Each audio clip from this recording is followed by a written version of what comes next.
Okay. Welcome, episode 4. Woo! Talking Back Sunday. Funny every time. 4 weeks in a row. We've done it. How is everybody? Good. Great. How are you guys doing? Not bad. Can't complain. We had a tropical storm right after the last time we finished up recording this podcast. Adam, you had a North Carolina earthquake, right? Yeah. Yeah, well, it was crazy. Turns out there's a fault line that runs through North Carolina, like it kind of like, and you can, I mean, it makes sense because the Appalachian Mountains, but yeah, like it was like I mean, for here, any kind of earthquake is insane, but it happened at like 8 in the morning, and then so at about like 8:15, Misha came downstairs, and was like, "Oh my God, did you feel that?" And then I was like, "Feel what? What are you talking?" So I slept through it, but she said it was pretty freaky. Like there was like it like was, shaking the house, whatever. Wow. Yeah. So But weird. apparently, like it was much stronger, closer to the mountains, like in Sparta, I guess was like where like the center of it. And then I like saw some photos of like, it'd be like brick houses, and they're normally like this, and the bricks were just kind of like that. So yeah, so pretty wild thing. Yeah, that's not cool at all. One of the first things I thought was like, oh yeah, 2020. Cool. Yeah. Perfect sense. Murder hornets, earthquakes in North Carolina, tropical storms. That's normal for Long Island. So there's still a lot of people without power a week later, which is nuts. That's insane. Yeah. There's been tons of sharks in the water here, and I thought the same thing. Like 2020, like just tons and tons of shark sightings, and people, them just kind of pulling up. Like there's just two this weekend at Jones Beach. There was a sand shark down the block. Wait, what? Yeah. Sand Is that sharks a real are thing? scary though, right? Excuse me. Yeah. No, sand sharks are fine, but like, dude, They're there's kind of like sharks. there's bull shark, like there's actual real scary sharks that are in like Maine, some lady got eaten by a shark. I know. In Maine, that's never happened before. That was the first time. Yeah. So 2020, that's what I thought. Wow, that seems right. Yeah. Oh, in good news, my sister-in-law and her husband welcomed a beautiful baby boy into the world yesterday. Oh, yeah, nice. Great. So that was a good thing in 2020. He is beautiful. He is perfect. He's got a big, thick head of hair, so I'm very envious. So congratulations, Nikki and Jamel. He's holding his head up already. It's amazing. That's crazy. Yeah. We were FaceTiming last night. I'm like, hey, despite my white beard, I'm not Santa Claus. I'm your Uncle Sean. It's cool. But yeah, man, he's so cute. I can't wait till he gets home from the hospital tomorrow, I think. So I'll mask up and go see the little guy. But, nice. That's awesome. Yeah. Very cool. Congratulations, Uncle Sean. Yeah, I'm so pumped. I'm so pumped and so happy to have another little boy. Got a lot of little girls in the family, so we had another sweet little baby boy. Nice. Yeah. Oh, you know what? Today is John John's birthday. Happy birthday, John John. Hey, John, you did it. 8 years old. 8. Wow. That's crazy. I know. Yeah, can you imagine? I don't like it. Because I remember when you told us, this is a good story, when you told us Camille was pregnant and we were in Atlantic City, right? I think so, right? Yeah, we were all at a hotel, maybe on a day off, or maybe it was just before we went to the show. It was before a show. It was a weird time. I don't know how we wound up there. Yeah. But that was about 9 years ago, so. That's right, yeah. But yeah, when I told everyone I wanted to meet in my room or something, right? Yeah. Everyone was nervous that I was going to leave. You're the band. We're like, here we go. John's leaving again. All right. We just got this thing up and running, man. All right. Like, no, having a baby, that's all. You were popping bottles, bro. It was awesome. Yeah. I had champagne on ice. Are you guys going to do anything? Are you going to go out for dinner or anything? You going to stay in? We can't do too much. We actually on Friday we had his one like best friend that he has here. He came over and they had a sleepover party. Whoa, the best. So that was the big thing. We like had ice cream and brownies and cookies, and then we gave him some presents. We're gonna give him some more presents today, and then he'll go see his. We'll do something with the extended family. Awesome. In a few days, little party, family party. Well, that all sounds very, very nice. It's just lovely, isn't it? It is. And it's Jamie's birthday tomorrow, my wife. How about Wow. August is a Happy big birthday. month Wow. for Taking Back Sunday. Wait, so is August 10th the birthday? Yeah. Your Baby boy's birthday is the 10th. John the 11th. And then Jamie's the 12th. Wild. How about that? Crazy. Look at all this. There's so much going on. That's love, man. That's love, and it's lovely. Well said. I guess. Listener was asking me what I would want to do for my 40th birthday. Like, how would I want to celebrate? Like, would I want to party or would I want to go somewhere? I was like, I don't want to party. I think I would want to go somewhere. And I was thinking, like, where would I want to go? I don't know. And then I was thinking maybe Cooperstown. Ooh, Baseball Hall of Fame. Yeah, maybe there, but I'm not sure. But there's so many places to choose from, and I'm gonna think it through. Have you been watching a lot of baseball?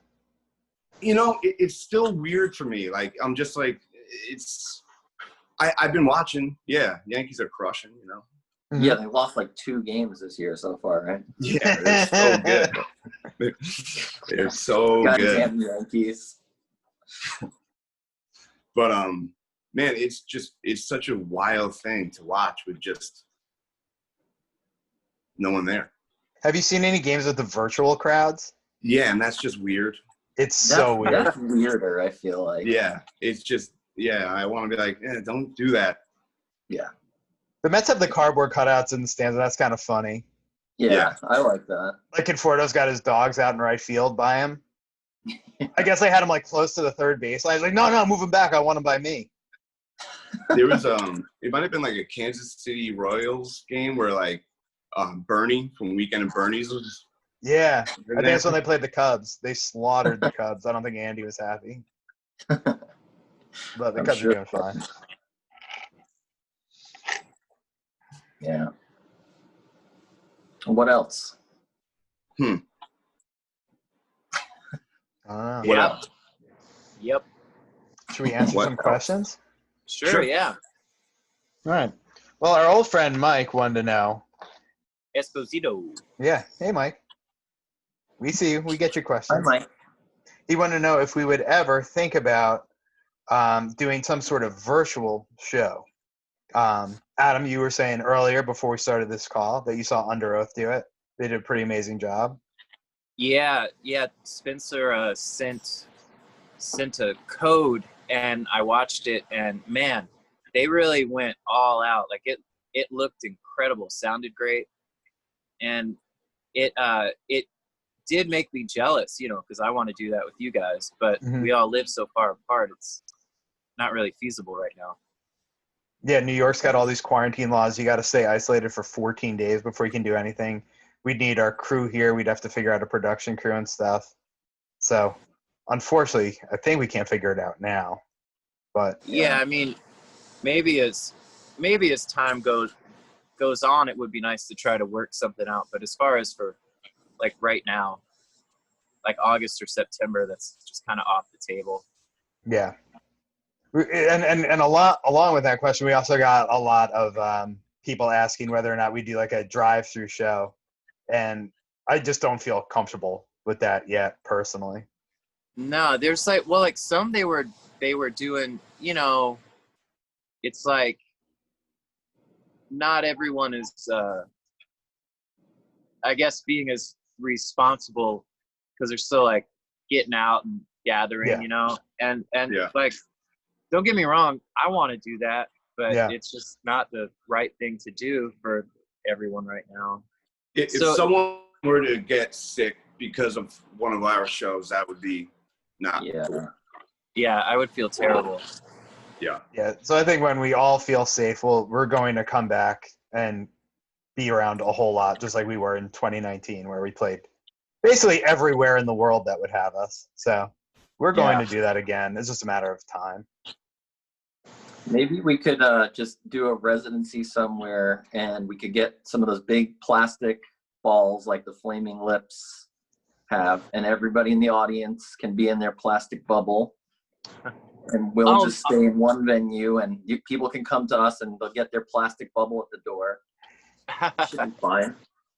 See, John, that's what I'm talking about. This is why it's good that we talk on the phone like this, because that's when you start having great ideas. Like exactly. Yeah. So you guys wouldn't have gotten to hear that great idea if we weren't doing this. There's actually one of the late night shows had Flaming Lips on, and they did that, right? Yeah. Like everyone was in a bubble, even in the crowd too. It was pretty amazing. Wow, yeah. Really? That's great. Well, I mean, it wasn't a big crowd because the bubbles take up a lot of space, but it still looked good. I think you played a 50 people in like a 5,000 seater. Yeah. But I think those ticket prices pretty steep. Those bubbles don't come cheap. What would be great was if you could have like different size bubbles. Like if you've been quarantining, like with your, like say like with like your roommates, and you all haven't gone anywhere. So you could get a bubble for 4, or like a bubble for 1, or a bubble for 2. And I have like different size packages, Yeah. Mm-hmm. Yeah, and space saving balls, like balls that it's economic, space saving balls. You know what I mean? Yeah. Space saving balls.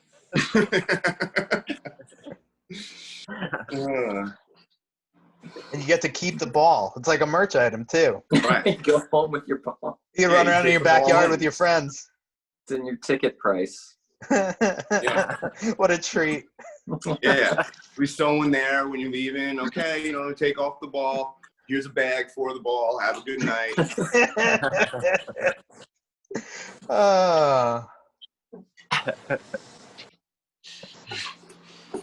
We got a question from Ryan. This is pretty interesting. It's a very, very nice question. Said, could you talk a little bit about the writing process for I'll Find a Way to Make It What You Want? I love that it sounds like a song being put back together. The reverse guitar loop, then the strings building back up, and ending with a drum crescendo. My jaw dropped when I heard that song because I thought, oh my God, Taking Back Sunday is better than ever. That's pretty cool. You want to talk about that song? Man. Yeah, that's very proud. I remember that one kind of like, I like think in the studio, we kind of piecemealed that one together just because we had just as far as like we took all the biggest ideas we had and then broke them down from there. And then, so that way we could bring those things in and out. I do remember though, when I recorded the vocals for that, they had I was like whisper singing because they just had that preamp crank because I had to stand so still because I would move and you could hear the floor like little creaks because they had a crank. Yeah, see, I remember that. That was like the first time I think we ever did anything like that where you were not singing at even like close to normal volume, just like as quiet as humanly possible, basically. Yeah. But I remember I had that backwards guitar thing for a long time, just the backwards guitar and then like a synth string part that went over it. And I had recorded that at home like probably like 10 to 12 years ago, and I never knew what to do with it. And I remember I played it for you guys, and then it just kind of took on a life of its own after that. Like everybody had all kinds of ideas for it, and like it just really went like to whole new places. Like it was, especially the drum stuff, that was insane, Mark. Yeah. I got to tell you, when I don't know song we're talking about. I didn't hear what you said. I'll find a way to make it what you want. Oh, okay. Yeah. And at the very end, you can hear you say, "I'm done, Mike," right? No way. Really? Yeah. Dude, well, because you went in and basically you just played, like, you just shredded the drums for however long, and then we chopped it up. And Right. then so you were just doing these insane, like, who's that big band drummer? Buddy Rich, was that his name? Buddy yeah. Rich. Yeah, like you were like doing, like, it was like a Keith Moon, Buddy Rich, like Mark O'Connell happy hour. And then Sapone, I remember, wanted me to like slowly build the fill up, and I was like, nah, man, I gotta go in there like Keith Moon, just go. And he was like, yeah, okay, yeah, no, you're right. Just doing the best Keith Moon I could. But I also remember thinking, like, hey guys, I got a great plan. The ending of this song should be at least double the length. And you know what I'm saying, with that drum, that drum stuff? Yeah. And everybody's immediately like, And Wait, you were like, mean, but how are we after- going to fit in all my awesome drum playing? yeah.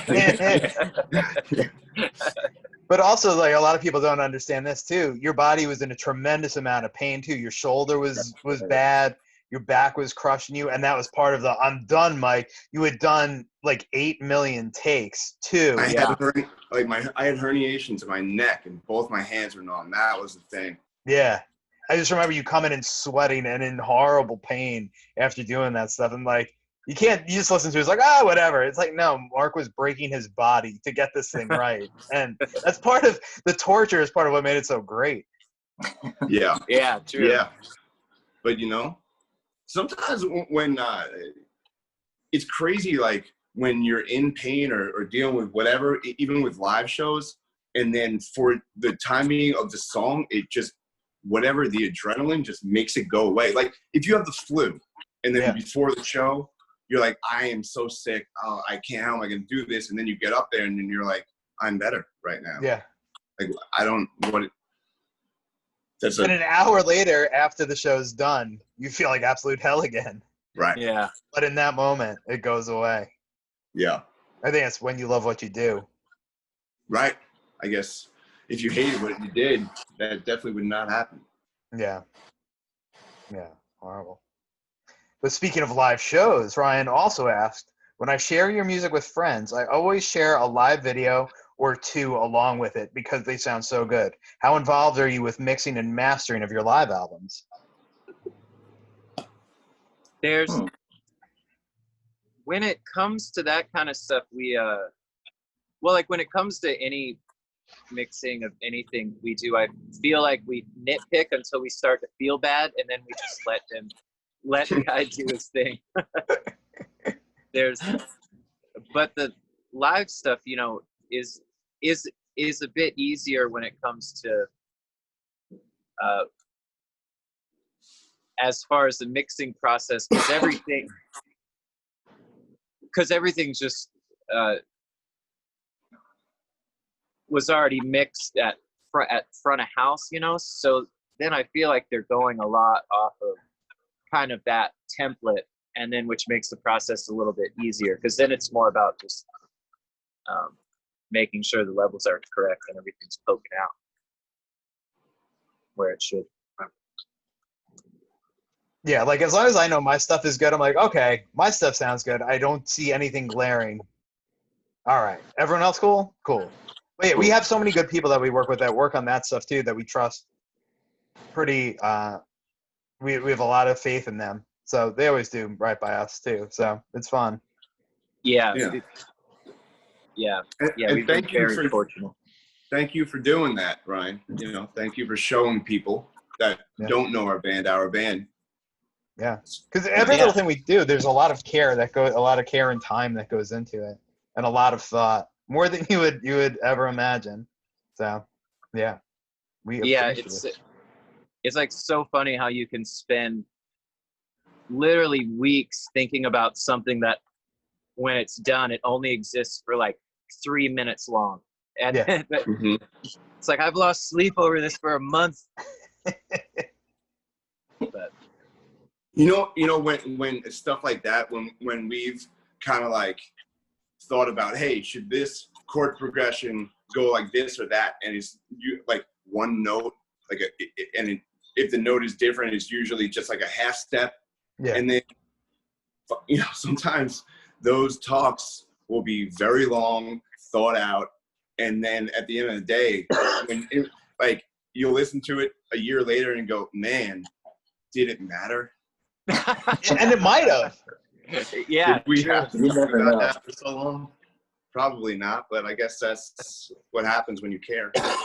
Yeah, it's that attention to detail that I think there's a reason why people listen to our band. They may not be able to pick up on it initially, but we care about every little facet. Mark, I remember there was a song on Happinesses. I don't remember which one it was, but I think Better Homes and Gardens. What's that? Better Homes and Gardens. Oh, was it? Okay, you remember? I think so. I thought you were about to say what I think you're about to say. Yeah, because Mark had written the chord progression, and he was like adamant that it had to be a certain way. And I think we were just disagreeing over one chord in the progression. It was the timing of one chord. The timing of one chord. But we literally argued about it. Like everybody collectively argued about it for like an hour. And then I remember at a certain point, Mark was just like, you know what? Doesn't matter. Yeah. Yeah. And that's really fun. I don't remember that, but I remember us doing that. We've done that plenty of times. And oh yeah, I'm going to remember this conversation to try to help not do that as much. I think, or maybe not. I think the way Mark wrote the progression, it was supposed to go like 2 to 4 beats longer, changing from the G to the F sharp. Right. And then the way the vocal melody came and sat just that little bit shorter made it sit just a little bit better, I think. And that was the thing, but Mark had written it in a very specific way. So that sounds right. I can't believe that it was just the timing, not even the change in the Yeah. It wasn't even a note change. It was just when that note happened. That's funny. Yeah. But I remember that well. I was like, I don't know. I would love to have one of those conversations with you guys right now in a room working on a song. That would be the coolest. I would too, man. Like honestly, I would love to have that. That would make me happy. Yeah. The most annoying conversation in the studio ever would be the best right now. Yeah, like I'll take a 1 hour punishment of annoying conversation to be back in the studio and making music.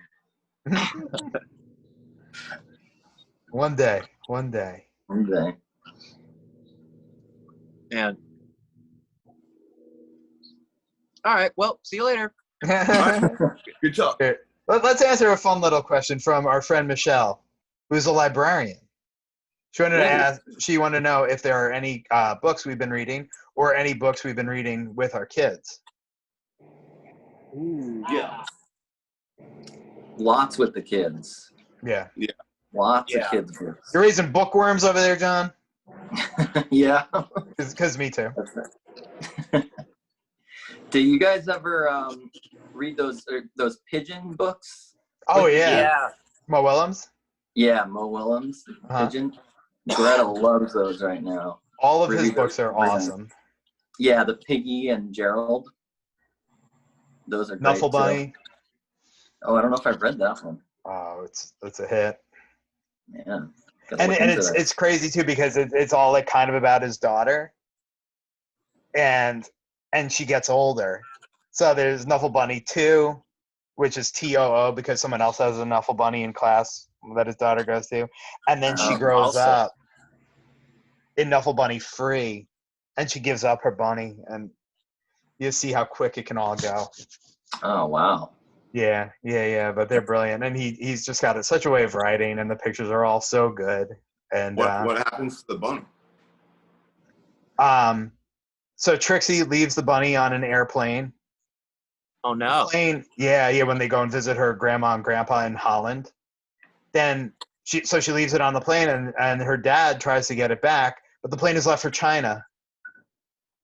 Ooh. So her grandma and grandpa get her a fancier one, but it's not the same. No. Then Trixie kind of learns that, hey, she doesn't need it. She gets on the plane to go home. Guess who's in the seat back pocket? Trixie. Nuffle Bunny. Trixie's the girl. Oh, Nuffle sorry. Bunny. So then Nuffle Bunny, she gets her Nuffle Bunny back after this whole trip, and he's gone to China and all around. And after she's already accepted it, she has her bunny back. But then there's a baby crying behind her, and she shows the baby her Nuffle Bunny, and then she finally gives up Nuffle Bunny to the little baby, and it makes the bunny the baby so happy. So, and the rest of the plane is very happy too because they don't have a crying, screaming baby. Yeah. So that's how I'm story starting ends. to think that she didn't even really care for that bunny that much, anyways. No. I think it's the opposite of that. I think she loved the bunny so much, and it brought her so much joy. But she had grown through that experience that she realized, wait a second, this Nuffle Bunny could help somebody else just like it's been helping me. Absolutely. Well, sure. She did leave it on the plane, though. Let's not forget that. It's a long flight. You flew from New York to Holland. You forgot stuff. I forgot stuff. Yeah. She's like 6 or something. Give her a break. It's a joke. It's a joke. No, it's not. I can tell. Quarrel in quarantine. Nuffle Bunny is no joking matter. Listen. Sean and I hung out the other night, and we talked about doing the podcast, and how much we enjoy it, and we thought about topics that we could talk about. Quarrels in quarantine. Now, that's what that would be is any type of quarrel that you've had during quarantine. I wish we could get a graphic to come up like quarrels in quarantine, like a Me segment. too. God, that would be great. Hey, Like come on up with that graphic, send it to takingbacksundaypod@gmail.com. Get us a graphic, please. We'll give you credit and everything. Not gonna pay you though. So I feel like that topic right there, that could be, if that happened during quarantine, that would be a quarrel. A quarrel in quarantine. Mm-hmm. Hardcore. Absolutely. Classic QQ. Yeah. Yes. Any other books? I read a lot of instruction manuals. That's cool. So lame. Just to like brush up on stuff, just so you know how to do things. Yeah. Well, there's some stuff, like some equipment that I have that I haven't used in so long that I'm like, oh, great. Now I don't know how to use it anymore. So I'll go back and read the manual like a real cool guy. Mm-hmm. I was just picturing you kind of picking up random instruction manuals, like, let's check out this dishwasher manual, see what this is all about. If I get a problem with this dishwasher, I'll know how to fix it. Yeah. Getting ahead of the game. There's actually, well, yeah, I guess in a way I have been doing that also.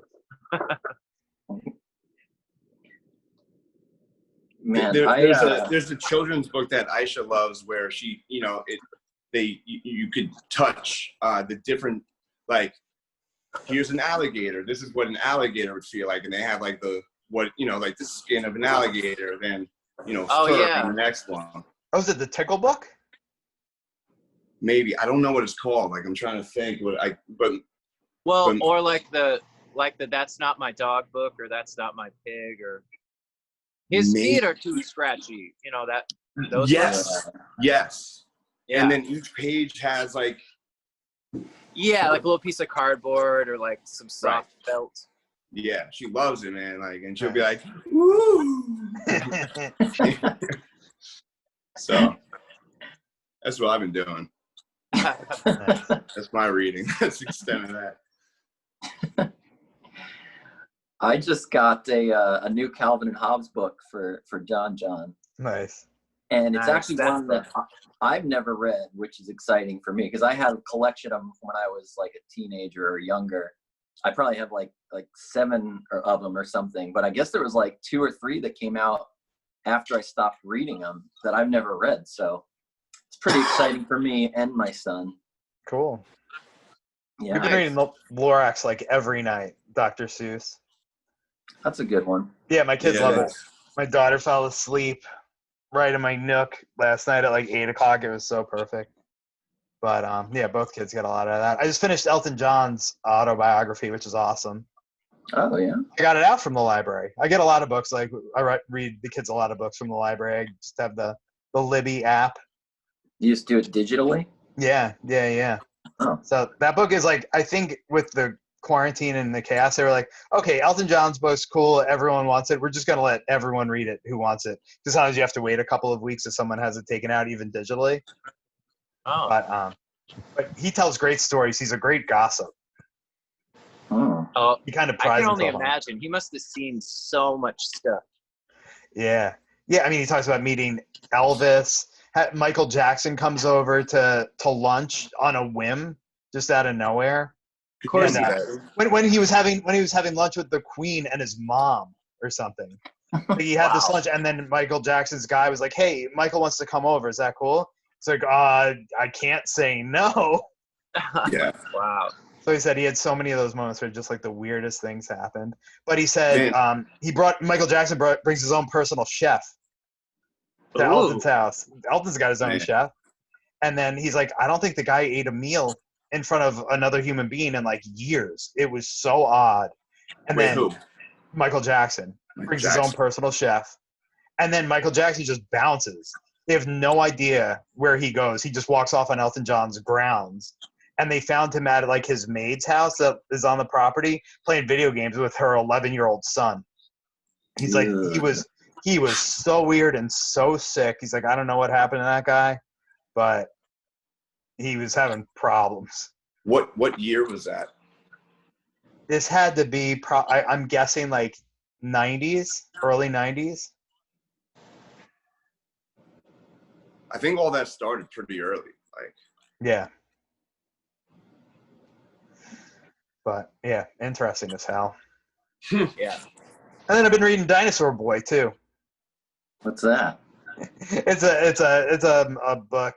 It's like one of like a bigger kids novel. Like I guess it's a young kids novel. There's not a lot of pictures and stuff, but I read it with my son, and it's just about a boy who starts turning into a dinosaur. I guess it's genetic. Skips a generation. So his parents didn't have dinosaur-itis. He starts growing a tail, and he's got to go into like 2nd grade, and his tail's knocking into stuff.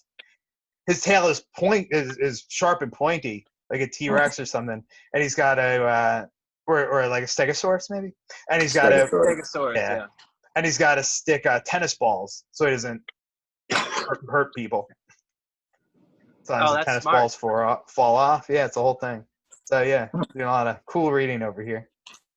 Nice. There's we have a book like that we recently reread. Was Neil Gaiman wrote like he has a couple kids books, and there's one I think it's called Unfortunately the Milk, and it's hilarious. You want to write that down? Yeah, it's really good. And then Scotty Young, he's like he's this artist. He did all the illustrations. They're fantastic. That's the best when a book just has great pictures. Yeah. you know, before when you were talking about Elton John, yes, like looking at old pictures of like when those dudes used to hang out, like if there's an old picture of Elton John and Freddie Mercury and like a whole crew hanging out at a party. And I'm like, man, these dudes must have been having such a fun time together. Like, what the hell were they getting into back then? He said he had so much fun with John Lennon. Like, they were best buddies. Like, John Lennon would hit him up anytime he was in New York. Really? Yeah. He hung out with everyone. Like, he's, like, kind of best friends with Rod Stewart. It's just very interesting. He, from all walks of life and stuff. Yo, I bet you Rod Stewart's such a good hang. I bet. I'm sure he's got great stories. Did Elton John talk about Billy Joel? Briefly. And this is great. He mentions that he had been on tour with Billy, and then he was supposed to do a tour with Tina Turner, and she basically just hated him. They were all set up to go and do like a co-headliner. She hated his band, hated anything they were doing together, said all of his players sucked, and he is like some of the top musicians in the world, but they improvised too much. Like, she wanted everything exactly how it was recorded and stuff. Like, oh no, you're doing it wrong. And he's like, give her the benefit of the doubt, because she's been through a lot, and she was spectacular at what she does, but we just couldn't tour together. So I called up Billy. I was like, hey man, can we do something together? Because this isn't going to work with Tina. But yeah, I was expecting more gossip from that. He does talk about Billy having some demons when they went out, and Elton John had kind of beaten them. So yeah, they kind of had a falling out, I think, on one of their tours, right? And it had to do with Billy Joel drinking or something. Yeah, I think there was something like that. But yeah, he like kind of just touches on that very briefly. I think they've made amends since. Oh, that's good. Glad to hear. I'm listening to a lot more Elton John because of it. Nice. Yeah. All right. Should we call it a day? Yeah. Yeah. Sure. Well, good talk, everybody. Keep sending your questions. takingbacksundaypod@gmail.com. We'll answer more next week. I don't know. Hopefully there's no more natural disasters. Mm-hmm. Well, it's 2020, man. Who knows? Yeah, there'll probably be way more weirdness to talk about next week. But anyway, great talking to you guys. I miss you guys, and thank you guys for watching. Also, I think maybe if someone's had a quarrel in quarantine that they want to talk about, and if we could talk about it, we can relate in any sort of way. If you need advice for a quarrel you're having while in quarantine, maybe Taking Back Sunday can help. What would we do if we were in that same quarrel in quarantine? I think that's a great idea. Thank you. Thank you. Yes. Sean, can you also get a mailbag for next time? Yes, I'll get the mailbag. I left it in the garage. Yeah. Have your glasses on. Let me see here. All right. All right, friends. Till next week. Miss you guys. Miss you. Love you. Bye-bye. Mwah, mwah, mwah.